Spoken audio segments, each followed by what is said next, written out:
Do you guys remember around this time last year when John Jones was slated to make his UFC return after a 3 or so year layoff against Cyril Gahn? He opened as an underdog and eventually swelled to be a close favorite against Cyril Gahn, but people were saying, hey, this guy might be the one. You know, he might pose some problems to Jones on the feet that Jones isn't able to solve. He might be too fast for Jones. And Jones might not be able to get in close enough to really take this guy down and do any work to him. How did that one pan out? I think we're going to see something really similar here. And you can kind of envision it really well, too, because Manon Fiorot is a somehow uglier French kickboxer, and Erin Blanchfield is a small white woman version of John Jones who doesn't hit and run pregnant ladies in between camps. It's a nightmare matchup here, guys. Now, the reason I say that this is a nightmare matchup, and the reason I keep saying that, I keep predicting Erin Blanchfield domination here, is because the grappling and takedown defense of Manon Fiorot is being greatly overrated. She could prove me wrong. Maybe she'll stuff all of Erin Blanchfield takedowns. But I don't think she will. And I only think Erin Blanchfield needs one. And it's over. Just like against Jessica Andrade. What did Erin Blanchfield do in that fight? She shot for some single legs. She shot for some double legs. Jessica Andrade defended well. But at the start of the second round, when Erin Blanchfield really wanted to get Jessica Andrade down, goes for that inside trip from the clinch, gets her down, immediately, effortlessly passes into side control. Jessica Andrade is patient. She's calm. She starts working back up to her feet. Erin Blanchfield doesn't give her any time. She's right up on the back. Got her hooks in. Found the neck. It was over. Jessica Andrade has been in a lot more fights than Manon Fiorot has. Jessica Andrade has probably had a lot more and tougher grappling sessions than Manon Fiorot has.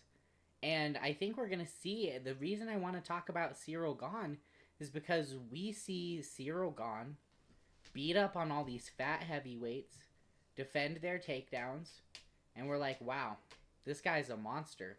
He might be the one to beat Jones, guys. He looks so good. And then when he fights somebody who's actually good at grappling, he gets fucking ragdolled. He gets made to look a fool. He's sitting there, octagon side, after tapping in the first 3 minutes, just like Manon Fiorot is gonna be, by the way, just staring at John Jones like, how the fuck did I get fucked up this bad? Now, is Manon Fiorot's grappling as sus, as fraudulent as Cyril Gahn's? I don't know. It might not be.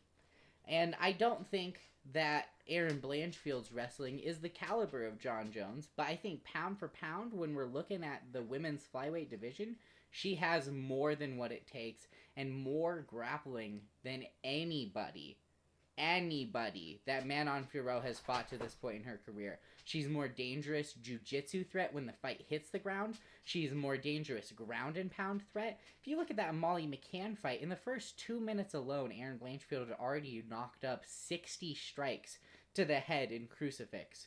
It was brutal.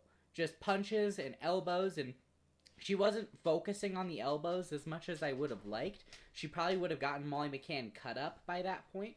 And she wasn't able to posture up the way that she probably would have liked, but she was fucking Molly McCann up badly from crucifix position. And then after that, she's like, all right, I'm not looking to get the finish here. It's not looking like it's going to happen. I'm going to go for this Kimura. And she doesn't get the first one, but she sets it up again, goes for it, gets her leg over the head, a la Islam Makhachev v. Dan Hooker, and gets the tap brutally with that Kimura. And I could see her doing a really similar thing to Manon Fiorot, because I really do think she only needs one.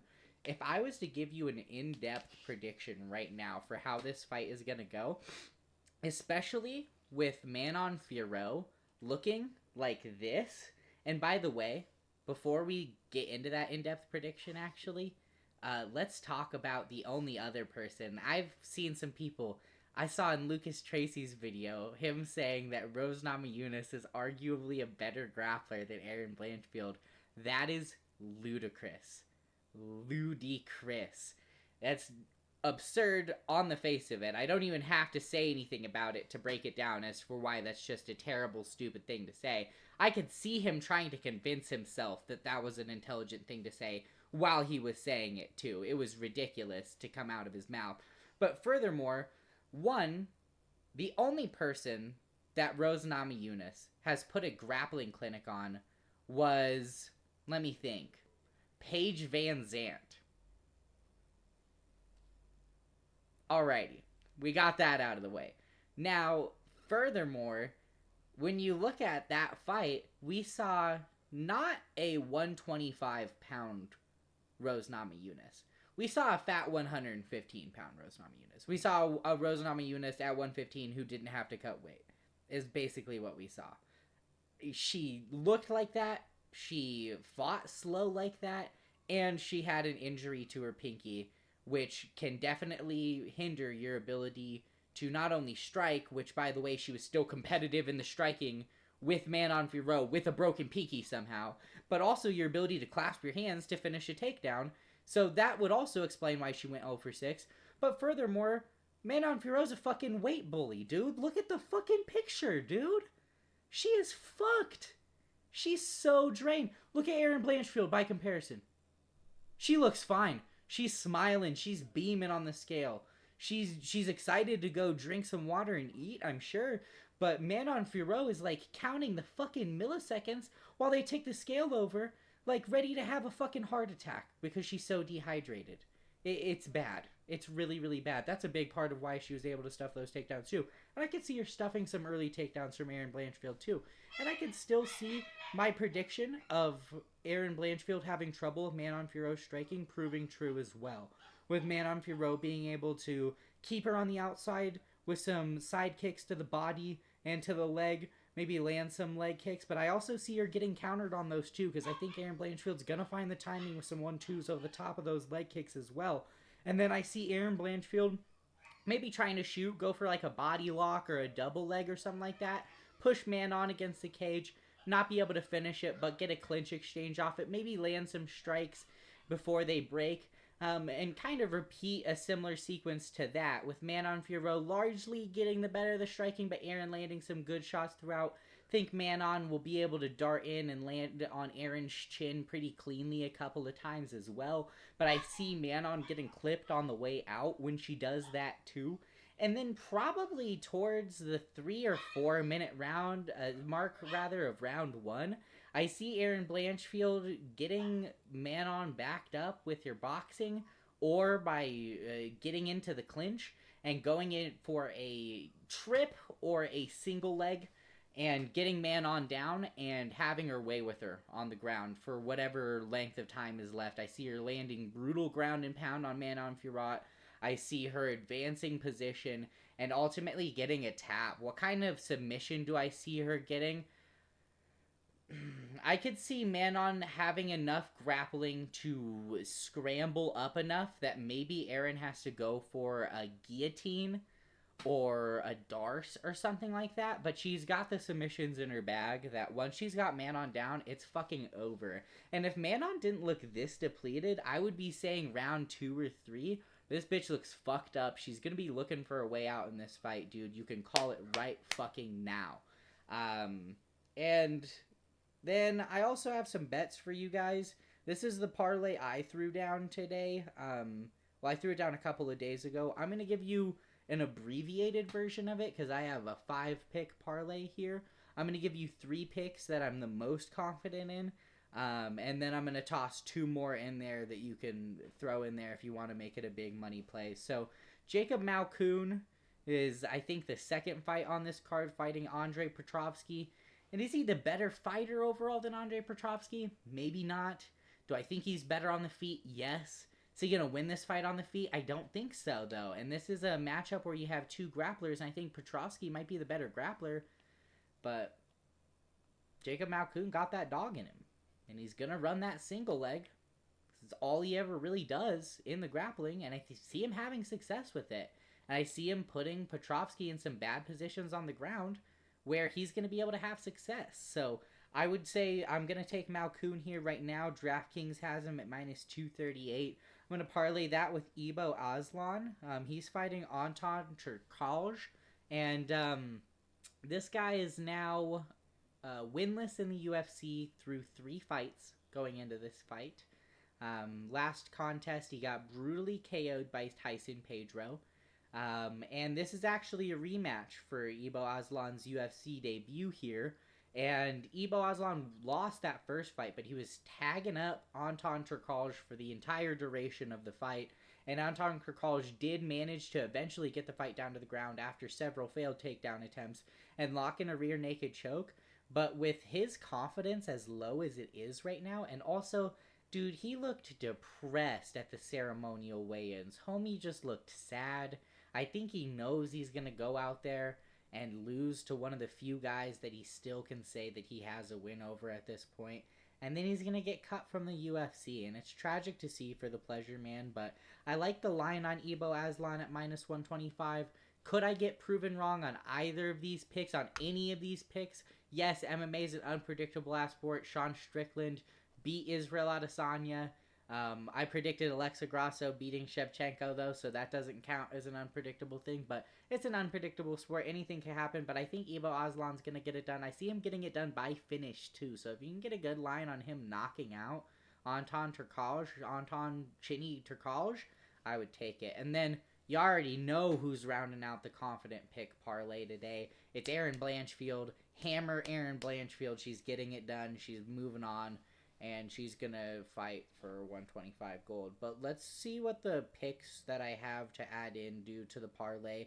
All that parlayed on DraftKings is at plus 288 right now. So not a bad line to turn some profit on. But I'd also like to toss in Nate Landwehr at plus 150 if you're feeling spicy. I think he's got that dog in him. It's really more of a vibe pick than anything. And I didn't really watch any tape to like study up for this fight specifically on him or Jamal Emmers. I've seen both of them fight before a few times, but Nate Landwehr got that dog in him. Nate the Train. I'm going to toss him into the parlay, and that throws the odds up quite a bit, all the way up to plus 871 if you just want to leave it at Nate the Train. But you can also put minus 115 Vicente Luque in there. Bump that shit all the way up to plus 1717. And I feel pretty good about that hitting. I do feel like Joaquin Buckley could exploit Vicente Luque if he is chinny. We've only really seen Vicente Luque against RDA since coming back from that Jeff Neal fight, so we don't really know because RDA don't really got that pop in him. I say that, but he did almost chin Mateusz Gamrot. So maybe, I don't know. But I think that there's a good chance Joaquin Buckley could knock out Vicente Luque and upset this parlay for sure. But that's the 5-pick parlay right there. And yeah, let me know what you guys think about these fights. I'm actually super excited for this card. I think that it's going to be really high energy. I do predict a lot of finishes on this main card as well. I can just briefly go over my picks on that to end this video. But like I was saying, leave your thoughts on these fights in the comments down below. Who you guys think is going to win all of these matchups. So I have Nursultan Rozaboyev tapping Cedricus Dumas in round 1 because he fucking sucks. I have Bruno Silva knocking out Chris Weidman in either round 1 or 2 because if Bruno Silva lands a leg kick, it's over, which is just unfortunate. I'd really like to see Weidman win. And I really gotta admire how much he thugged it out in that Brad Tavares fight, but he really should retire, and that's not coming from a hater perspective, it's coming from a fan perspective. Vicente Luque, I'm backing to knock out Joaquin Buckley in round 2, but again, this one I'm not like certain on. Either way, I do feel like Joaquin Buckley could get it done if Luque is at all chinny, because he is hittable for sure, but Luque is just so technical, I could definitely see him finding an opening. And then I am back in Erin Blanchfield to tap Manon Fiorot in round 1. So comment your picks down below. Like the video if you liked. Sub for more. Peace.